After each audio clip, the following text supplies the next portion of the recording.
Mga master, lumabas na po ang DepEd Order number 20, Series of 2024. Ang date po nito ay December 20, 2024, kahapon po. No, ito pong guidelines on the recruitment, selection, and appointment to higher teaching positions. At kabilang po dito ay ang mga positions galing po sa Teacher 2 hanggang sa Teacher 7. Maging ang Master Teacher 1 hanggang sa Master Teacher 5. Dito po sa DepEd order na ito nakalista po yung proseso para po sa promotion ng mga public school teachers sa iba't iba pong posisyon.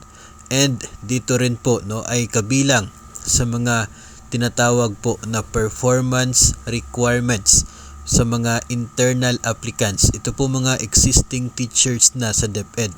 Ito pong iba't ibang classroom observable indicators at non-classroom observable indicators.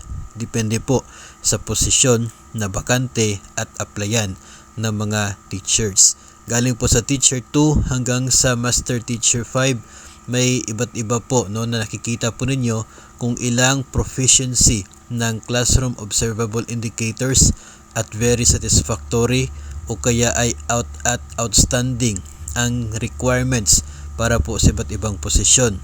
Maging sa non-classroom observable indicators, nandyan din po example dito po sa Teacher 4 to 21 proficient classroom observable indicators na very satisfactory at 16 proficient non-classroom observable indicators na very satisfactory.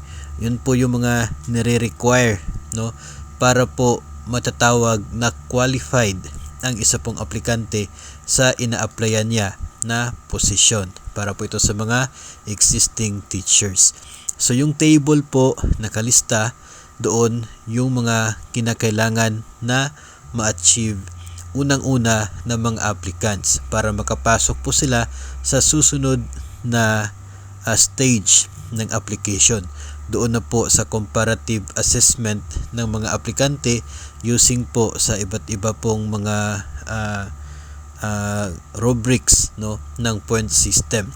So kapag hindi po umabot doon sa minimum po na nire-require sa performance requirements, ay matatawag pong disqualified ang isa pong aplikante, so hindi na po siya makakapasok sa next stage. So yun po ay very important na ma-satisfy ng mga applicants na bilang basic talaga na requirements dito po sa iba't ibang position hanggang sa Teacher 7 at sa Master Teacher 5. So pwede po ninyong ma-download ito pong DepEd Order number 20, Series of 2024. Nandoon po lahat ng proseso at yung mga basic requirements para po dito sa iba't ibang positions na hinihintay po ng mga public school teachers until Teacher 7 at until Master Teacher 5.